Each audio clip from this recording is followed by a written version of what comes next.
So I had a couple questions about my classroom management and classroom incentives. So just going to share what I do. But two things. It's Friday afternoon after our first full week of school. So this is the real me after 5 days of being back at school. Beginning of the week, I look a lot more professional. By the end of the week, hair is drying without any straightening and in a ponytail, and I am tired. And if you're a classroom teacher, then you know what I'm talking about. Second thing is, this is my 22nd year of teaching. So anything that I share with you, if I've helped create it, I'm willing to share it for free. But I am the product of working with some phenomenal teachers and being part of some phenomenal teams where we've generated things together. And I have picked pieces along the way of my career that I've loved, and over the years, that system has been what I've developed to use in my classroom. But when I say it's really not just me. This is a career or a position where collaboration really is our strength. And I've been very blessed to work with some amazing people. The last three schools that I've been in have been PBIS schools. So if you're familiar with that, it's positive behavior intervention and support. And we really teach our expectations and praise the positive. So all of those schools, we had some sort of token that rewarded students when they were doing the right thing. And then we had some sort of form that went home in a Friday folder for parents to be able to see how their child had done during the week. So I've covered up. All of them are some version of this where there's a conduct grade and there's a work habit grade. That's an E, S, N, or U. A place for me to put a comment and a place for parents to sign, but also they can comment on the back. If this week, first week of school, every one of my children goes home with an E in conduct and an E in work habits because they haven't had time to learn my expectations. After we've taught all the expectations, if they have 0 checks, it's an E. 1 to 2 checks, it's an S. 3 to 4 checks, it's an N, which just means we need to improve. And then 5 or more checks is a U. It's a way to communicate with parents. It's a way for the students and teachers to set goals. It goes home in the Friday folder and it comes back on Monday. When we set our expectations at the beginning of the year, the school where I am now, usually there's some sort of phrase. Ours is RIDE. R stands for respect, I, integrity, D, dedication, E, excellence. And we'll talk about what those mean, and we'll talk about how each child can show respect, integrity, dedication, and excellence. So over here on my walls this week, and we are the Broncos. It's Broncos Ride. We talk about I show respect when and we generated the different things that students could do to show respect. And then each one of them did a little pencil sketch and wrote a sentence of a way that they could show respect. Like this one says, I show respect when I'm a good friend. Let's see, a lot of them were talking about, well, I said that too, good friend, when I help my friends, when I take turns, and little pencil sketches of them taking turns. Integrity is doing the right thing when no one is watching. So this one says when I'm being honest and telling the truth. Being honest, level 0 in the halls, which is an expectation here. Level 0 is no talking. And you can see this is one of those things I call a low ceiling or low floor, high ceiling. Some kids are writing a lot. Some kids are representing their thoughts with pictures, as long as they understand the concept that we're working on. And then as we go through the year, they have 2 different Bronco bucks that they can earn with me. One is school-wide. We have these school-wide Bronco bucks, and any teacher, any staff member in the school can give one. And when we give it, we've stamped our names and we check what it's for. And so we'll say, thank you, Susie. That was so respectful of you and we give a specific example for what is respectful. And when we give that to the child, they write their name on the back, and we bank these bucks on Friday. So we collect them, we count them, we log them into our computer system, and they earn a total to be able to attend different celebrations at the end of each quarter. At the 9-week mark, there'll be a celebration. At the end of the semester, there's a bigger celebration. We restart the second semester, so they can earn these school-wide. Within my classroom, they also earn additional, I call them Bronco Bucks, for same type things, showing respect, integrity, dedication, excellence. But it may be laminated money that I've just made throughout the years or collected from the different schools where I've been. And they keep these in their wallet. And you can see right now I'm about to create some more. I've got them laminated. I just haven't cut them out yet.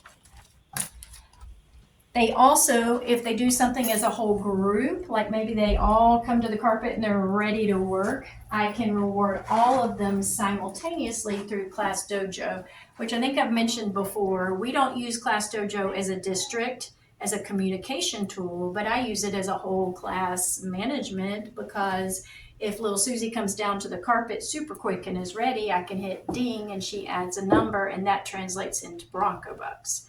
So today, Friday, the last day of the first week of school, we had our first class tour.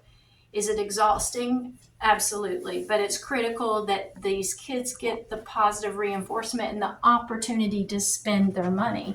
So they have their wallets, which are just envelopes, and they keep their collection of Bronco Bucks in here, and they get a chance to come and shop.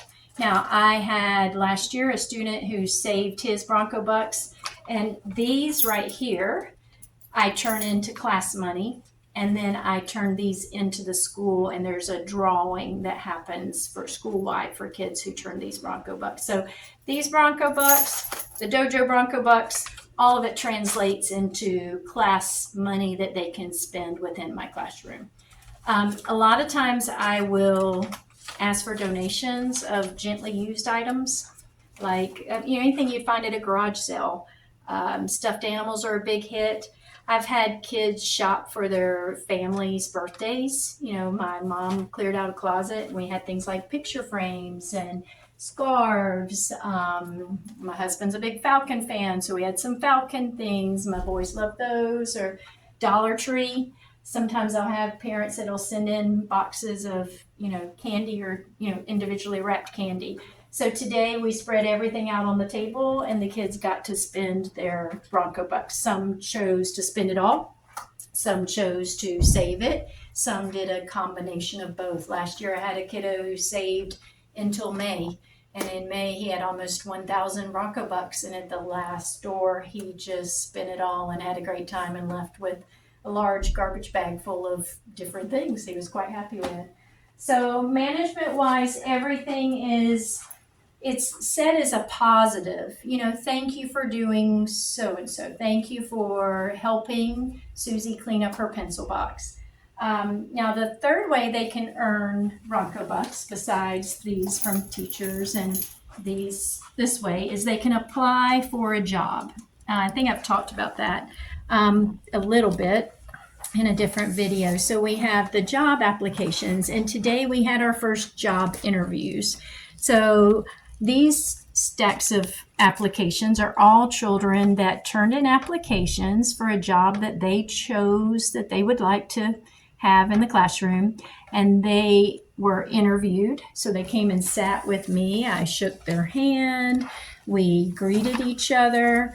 I asked them some questions. They explained to me why they would be good for the job. And then at the tippy top of it, I wrote interview, yes, status, hired. And then their salary is 10 Bronco Bucks a week.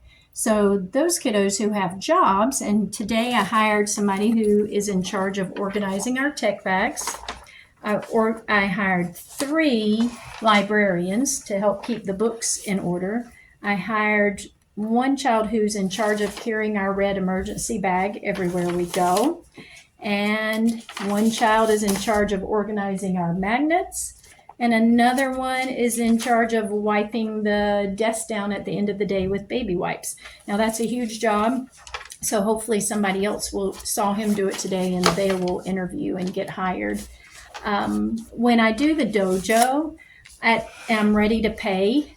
I'll print off the numbers and then I'll just have them come up to me and I'll say, what's your number? And they'll say 18 and I give them 18 Bronco bucks.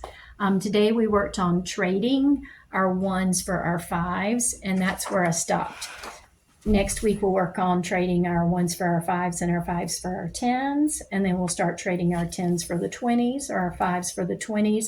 So it's a classroom economy, but it's also a way to make sure that they're getting a lot of practice trading, adding, subtracting, how much they spent.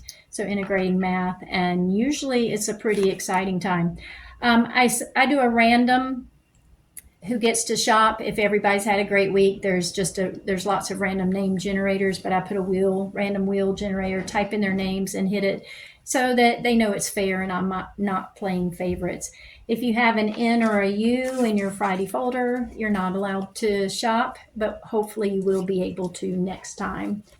When I do have to talk to kids about making a poor choice, what I do is I just carry sticky notes around. And if Susie's made a poor choice, I'll just say, Susie, reminder, and then I'll write her name.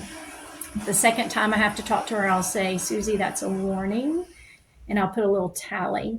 And then the third time, I'll say, Susie, that's a check, and I'll circle her name on my sticky note. When we go out to recess, any kids who are on my list, they stay for a few minutes and chat with me. And I'll say, what is it that I need to talk to you about today? And usually they can tell me. I was talking in the hall, or I was talking when I wasn't supposed to during the lunch, when the music's playing in the lunchroom. And I'll say, so what's a better choice? And we'll talk about that. And I'll say, can you do that for me next time? And they'll say yes, usually. And we just have those constant conversations because that's my job. This is not how you usually act at home. So how we need to learn to be respectful within the classroom setting. So it's like this, and I'll record it. Now, if there's a child that has an N or a U, chances are that I'm making a parent phone call, to talk about that. But before I ever call a parent to have a conversation about challenges, I always try to have some positive contact first. So for every child in my class, I've already sent an individual positive email. And I will start next week making individual positive phone calls, just because as I build that relationship with the parents, it's important that they know that I, see their child, see the good things about their child. And then that makes it easier if we're having some challenges, like maybe we're having challenges completing our work, but we start to establish that relationship. So hopefully that helps. A lot of different moving pieces, and at the beginning of the year, it takes a while, but I'd say by 4 weeks in, it's really smooth. The kids are used to swapping out their money, shopping at the class store. They're used to the reminder, warning, check. And I just make sure I tell them I believe in them and that we might have made a bad choice right then, but we can always make a good choice the next day. I hope that helps. Wish you all the luck in the world. And if you break it, are you going to be happy or sad? Sad. And I'm going to be sad too, but I can't give you another one if you break it. So let's be careful. We're gonna have to wait until the last. All right, we're moving into story time.